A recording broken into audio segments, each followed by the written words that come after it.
Good morning and welcome to this week's live IGTV. I am Allie Payne and I'm talking about, is it safe for your teenager to fail? I mean, you don't want them to, but is it safe for them to fail? Most teenagers are developing an anxiety or avoidance around school particularly and other things because it's unsafe for them to fail, not because they don't want to try. That's what we're going to talk about today. My name is Allie Payne. I am a certified life coach, certified relationship systems coach, and I have been working with parents and teens for 15 years this month to help them end the emotional blow-ups, the painful disconnections, stressful silences, to build relationships based on trust and respect. And that has a lot to do with whether or not it's safe for your teenager to fail. Now, if you're like me, you're listening to this and be like, dude, I don't want my teen to fail. I want you to help me help my teen succeed. I didn't come here to find out how to help them fail. Yeah, I got that. Just help me, just listen for a sec, okay? In order to try anything, like fully try, like engage yourself where you're fully trying, it actually needs to be safe to fail. Because if success is the only option, you're not going to try. Because you have a 50-50 chance of getting it wrong. And I wanted to talk about this today because this has been something that I've been talking about with my parents in my Empowered Parent Mastermind that I'm running this fall. I think we're in week three of 8. And one of the biggest things around parents and teens that I find this comes up around is academics.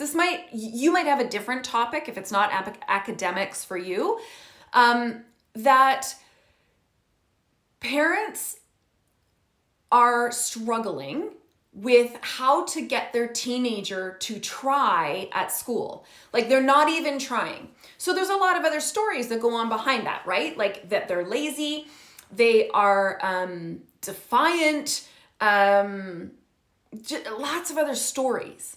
So the first thing I want to tell you is that's not true. Nobody sets out to fail. Nobody. People only set out to fail if they already believe that they're a failure themselves. And I know this because I was that teenager. I went from straight A's to succumbing to some of the emotional abuse that was going on in my home and the very negative daily messages sent my way, to believing those were true, to believing that I was a failure. And your brain, your reticular activating system, is always doing what it can to make your external environment match what you believe about yourself. So before you go down your teenager's throat, or you start grounding, or you've taken all of their technology because they're being lazy and they are not even trying at school, I want you to take a breath. It's okay. It's okay to be afraid for them. It's okay to desperately want the best for them. That's okay. When your teenager isn't trying, you don't have a motivation gap. What you have is a reflection of what your teenager believes about themselves. So here's an example. I was very smart in school. I had, okay, let me back up for a second. My dad is extremely intelligent. He skipped 3 grades. My dad skipped 3 grades. I was also supposed to skip a grade. My parents felt, based on my dad's experience, that socially that was not a good idea. So instead, I had my own math book, my own reader, my own in my age level grade, but I did work that was ahead. Anyway, it was kind of messed up, but whatever.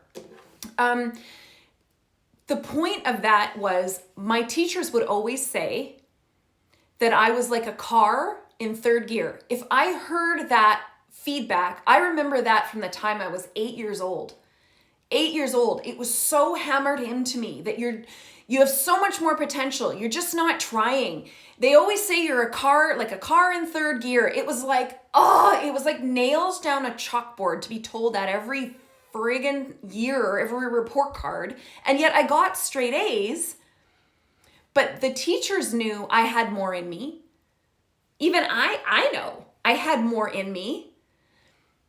But the reason I didn't try harder was because partly the comfort zone theory. I was really comfortable where I was. I was already at the top of my class. I was already getting A's. And my personality style, which is an emotionally based extrovert. And if you haven't watched my videos on raising an introvert or raising an extrovert, strongly recommend it. We just went over personality styles in my Empowered Parent Mastermind last week. So everything about my personality style is about fun. If it's not fun first, I don't do it. So here I was in school, super smart, getting straight A's, and I was having fun. So for me, that was success. It was not my teachers or my parents' version of success, even though I was getting straight A's, because they all knew that I actually was capable of more. Okay? So what they were seeing, but they didn't know, was a reflection of my belief in myself, because, you want to know why? Failure was not an option in my home growing up. Failure was 100% not an option. Failure was weak, it was shameful, and I got grounded. I got 1B one year and I got grounded. And they wonder why I wasn't trying harder. Because failure wasn't an option. It was not safe to fail. So let me take this back for a second for your teenager and academics or sports or whatever it is, okay? I talked to a parent in an individual session that she booked with me, and it was fascinating to watch this, to hear this play out in her teenage son's life. So he was a very elite hockey player. He was very smart in school, okay? And he got scouted for a higher level team and on a full paid scholarship to this college, and all was well and good. Until in his first semester, his self-confidence didn't tank, but his self-confidence became apparent. He was no longer the big fish in a little pond. No, like in a local league, high school. That was his comfort zone, was being the big fish in the little pond. Now he was a little fish in the big pond, even though he was on a full scholarship and he still got great grades and things was fine. Guess what happened? He quit halfway through that first semester, came home, told his mom that he needed to play hockey in 2 leagues down, and he's going to a local college taking lower level classes than what he's capable of. Yes, want to know why?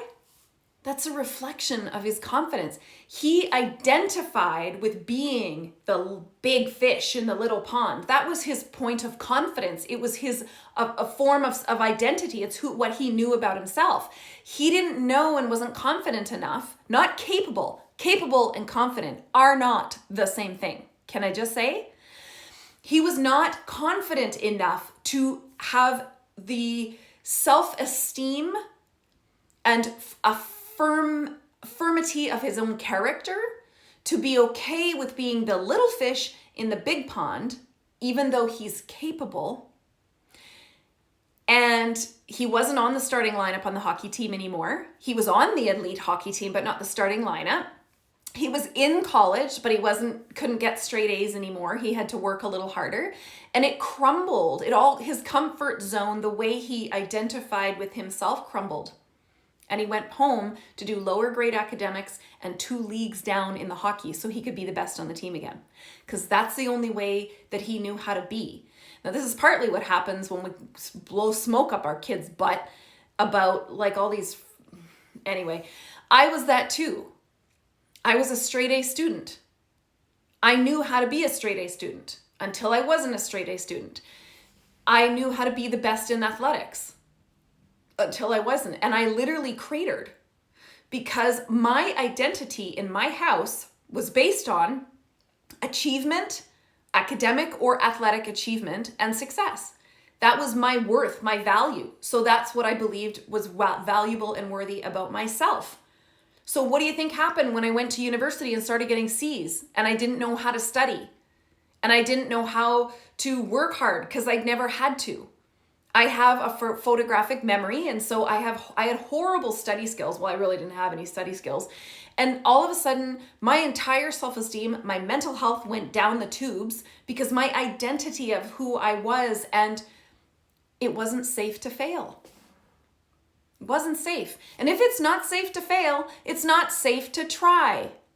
So let me take this back for a second to another story I got from a parent in my Empowered Parent Mastermind. Her son he's super athletic. He does great at athletics. He does great in certain subjects, but not math. Math was not his, and he was not trying and not handing in assignments. So he was getting behind. So like most parents, she was doing her best to get him to do his math work.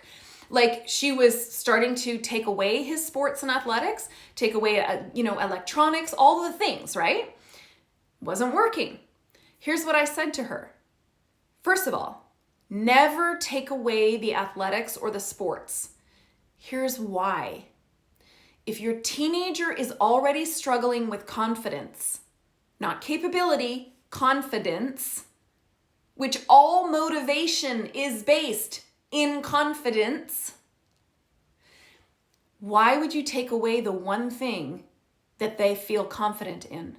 The thing that builds their confidence is that sporting, unless it is a natural consequence, like they can't play on the team if their grades fall below a certain level, or they don't qualify for the team if they don't pass all of the courses. Then that's a natural consequence. That's different.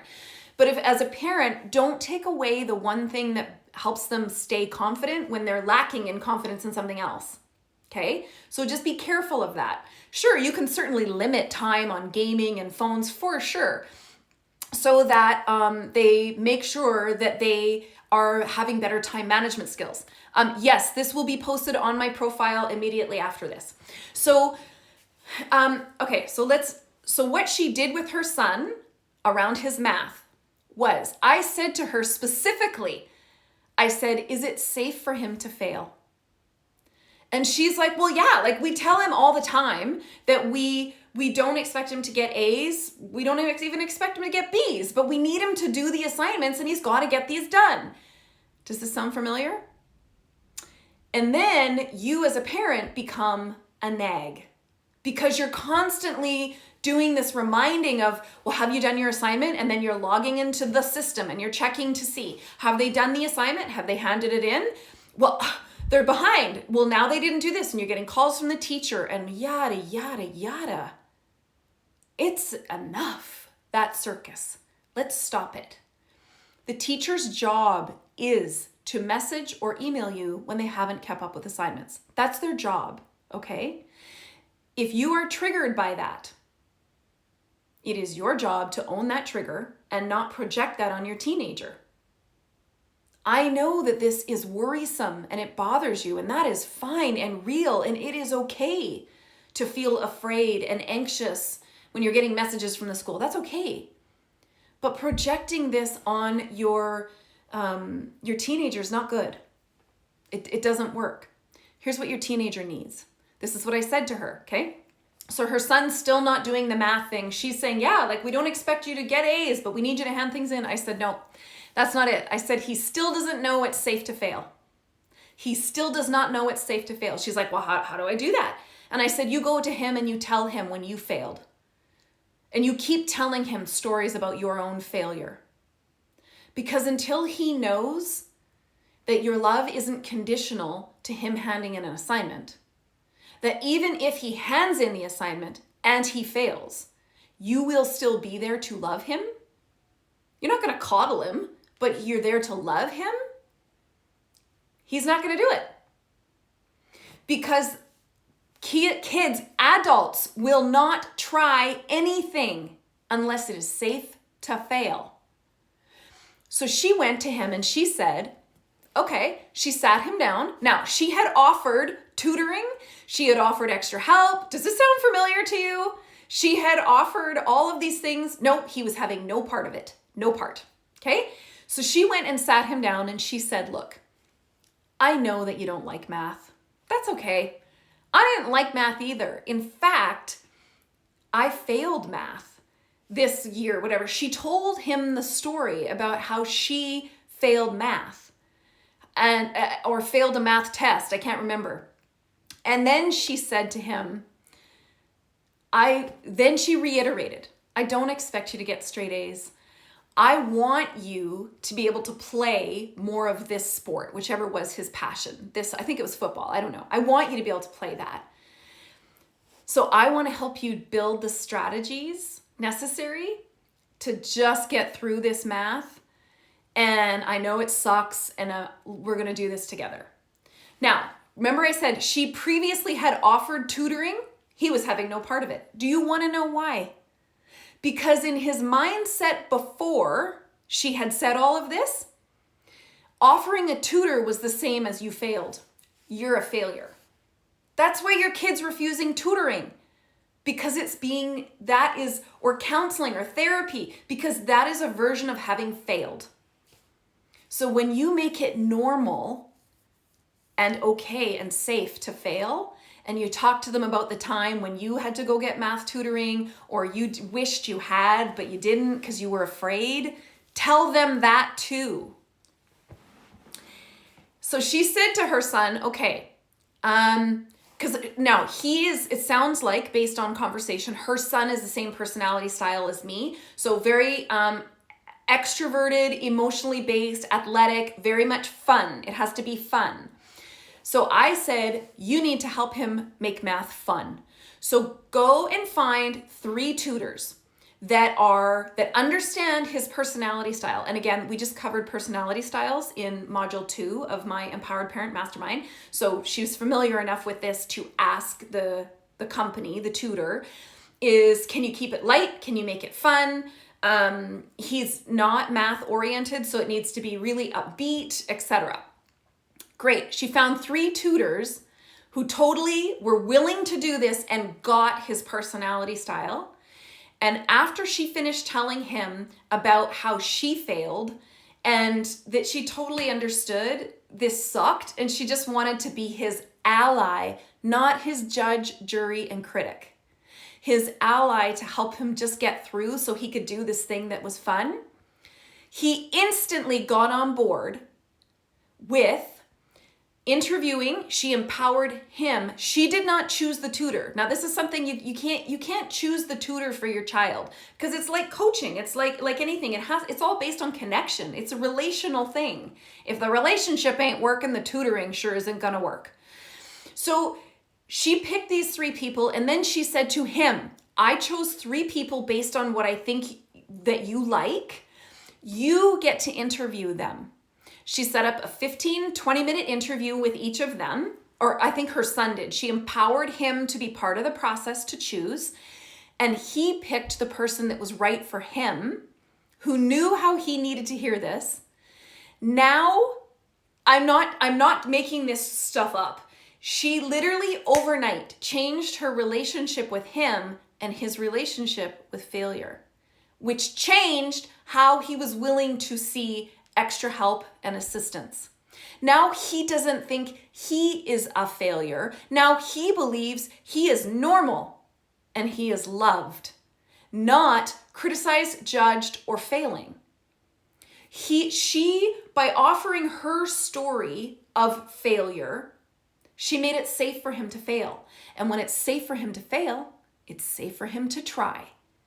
So now he's in math. He's probably never going to be an A student. Who cares? But now she's his ally. And if you want more tips specifically about helping your teenager with time management, about school, please go back and watch my video. It's also on YouTube about 12 tips for back to school success. Each one of those 12 very detailed covers all of the tools I strongly recommend. But today I want you to understand that until you make failure safe, you will not find your teenager willing to try. Now, here's what happens in the brain, okay? Here, let me give you the science of this. So let's say, I'm going to continue with the example of math. And by the way, this is not the first example that I have of working with parents with children who won't try. They won't try, they're failing. They've been offered extra help, they won't get it because the parents are missing that one key step, is making failure safe. I hear this all the time. The minute parents make failure safe, bam, the kid tries. It's shocking, and yet this is how the brain works. When you feel, I'm going to use math. When you feel like you're okay at math, and it's you can do okay at math within your own expectations of your identity of who you are. So what is your comfort zone around math? So maybe for you it was A's, maybe for you it was D's. I don't know, whatever that is. Okay? So as long as you keep operating within that, you're good, right? You're golden. The minute that your methodology, whatever you've been using to stay within that comfort zone of math, isn't working anymore. So that often happens for kids when they hit high school. What their methodology of doing well enough in their grades in elementary school or junior high doesn't work in senior high because the workload changes, as does the complexity of math, for instance. So it's like any new skill. You're asking them to do more complex things, but they haven't yet learned the new ways to deal with the complexity, the time management, and the workload. So they're using what did work with this new stuff, and it ain't happening. So now they're falling below their own expectation of themselves, their own grade point average of their own normal, okay? So what happens in the brain is they get triggered a level of anxiety. Starts to build a level of anxiety because now they're uncomfortable with, I don't know how to do this. What I was doing in the past isn't working and I'm trying, so I keep doing more of what I did because that's what our brains do. And it's not working. Why isn't? So their anxiety is building, okay? As their anxiety is building, their effort is going down. Because what's happening is they're making up a story that's saying, well, if this worked before, then I must be getting dumber. I must be getting stupid. I must be, you name it, a failure, too dumb, too stupid, too ugly, too fat, you name it, whatever it is, okay? That's the story that's building in their head every time they go into math, okay? So this starts to build. Now, when this gets high enough, this is the part I really need you to hear. When this gets high enough, that level of anxiety that's building all these negative stories in their head, those stories are becoming true. They're truth. Now you've reached where anxiety builds to the point of avoidance. Avoidance is not lazy. Avoidance is when anxiety has gone beyond a coping level where it is unsafe as far as the brain's definition of safe. Now, the brain is wired to keep you from failing because it challenges your ego, which is not a bad thing. All of our brains have an ego. Our ego is wrapped up in the language center. If we didn't have an ego, we wouldn't be able to talk. So this isn't like some Eastern judgment all about ego. I'm not talking about that. But this is what happens in the psyche. Your psyche is intended to keep you away from situations where you're constantly failing. That's normal. So then avoidance, anxiety builds to the level it becomes avoidance. This will be on my profile immediately after I finish, okay? So avoidance builds. Now you are looking at your teenager, and whether it's math or whatever, you're seeing avoidance as defiance, laziness, and lack of motivation. That's not what's happening. So you are consequencing or disciplining the behavior. That's not where it's gonna go on, people. That's not where we're not connecting, Houston, not connecting. Okay? When you are seeing avoidance, your teenager is now afraid to try. And the only reason they're afraid to try is because what they have tried, and don't make up for a second that they haven't been trying. I did this. This happened to me. I went from straight A's to F's and failing out. Because what had worked for me with a photographic memory and no study skills, all of a sudden by grade 10 wasn't working, and by grade 11, it bombed. So I just stopped trying. I had tried. And what I knew to work before, I don't know, for say 10 years of my education career, which is a fairly long time to build a habit, wasn't working anymore. And so because it wasn't working, my anxiety level was rising until I hit avoidance. Because when I tried, it reinforced the story that I was a failure. It reinforced the story that I sucked. It reinforced the story that I wasn't worthy, that I didn't deserve respect, and I was unlovable. Now, I don't know about you, but anything that reinforces those stories, you probably don't want to have any part of, nor did I. So, when you see avoidance in your teenager, this is an emotional reaction, not a behavioral issue. This is an emotional reaction. Please trust me when I say they have been trying, but they are now stuck in a story that they are a failure. They suck. They're probably unlovable, because if that behavior outcome is being disciplined or punishment, that's reinforcing that story. I know that's not what you mean. I 100% know that's not what you mean. But that's what's happening. It's reinforcing and becomes a shame story. You're not meeting my expectations. You're not a good enough son. You're not a good enough daughter. You're not a good enough student. What is your problem? Why can't you do this? I did this. Why can't you do this? All you have to do is try. It's not that hard. That's what that's reinforcing. Please stop and see this as the source, not the symptom. Okay? Go to the source. Make it okay to fail. Talk to your teenager as someone who just might, have been trying their very best with what they knew, and it didn't work. And now they're lost and they don't know what to do. So it's safer not to try. Approach them like that. Tell them about your failures. Before my youngest went away for university, my husband and I for a year. Now, my kids are very high performers in school. We're very fortunate. They do very well, and they work hard with proper time management, and they get good grades. So we don't ever say anything to them about school. But in my youngest son, in his whole grade 12 year, my husband and I made a point at every single dinner, or pretty much at least once a week, to talk about a story about failure. And my kids know that I pretty much failed my grade 11 year. My kids also know that I failed a couple courses in university, and it was an awful experience for me. My husband failed some tests in university. He's very smart too. And so we talked about failure, all about it. How crappy it felt. We talked about the stories we made up about ourselves when we failed, how awful it felt. We talked about what we had to learn about new study skills. We talked about how we had to learn to do a test in university, which was way different than how you did a test in high school, especially if you got like 99 in high school. That means nothing. That's nothing when you're in university. We talked about how hard it is to go from being the big fish in the little pond, being the top of all the top and blah, to you're a nobody in university. So what? Everybody else there is smart. Who cares? And we talked about how we define our value. We talked about how getting help is normal. Not understanding is okay. Failing.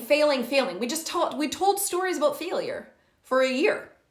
So that when my youngest went away to university, he knew it's okay to fail.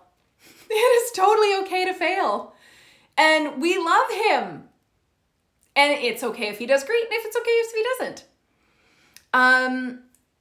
Yes, but Jess, sorry, whatever your name is on that.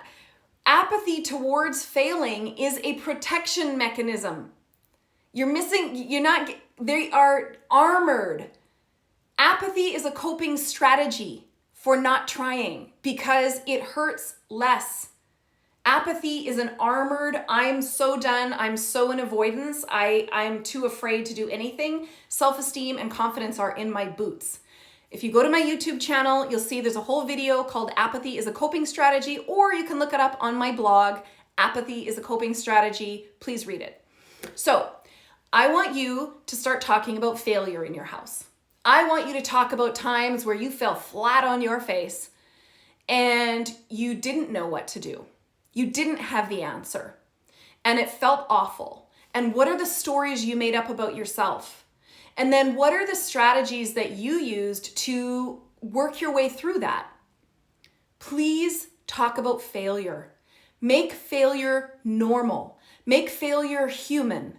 Make asking for help normal and good and okay. Make not understanding okay. Because when you do that and you make it safe for your teenager to fail, you've also made it safer for them to try. You have gone from being their critic, judge, and jury to being their ally.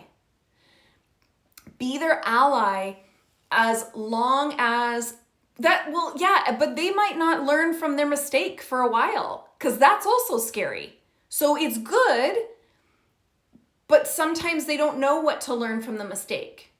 Like it took me a year to figure out what study skills were in university. It took me a full year. So it's okay if you don't know how to shift. You become their ally in helping them build strategies that work for them.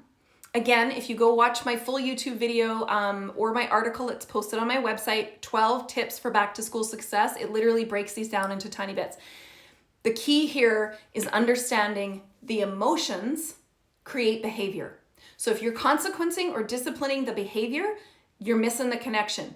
When things start going awry, your teenager is already scared and has already tried everything they know to make it different. And as anxiety builds, you hit avoidance.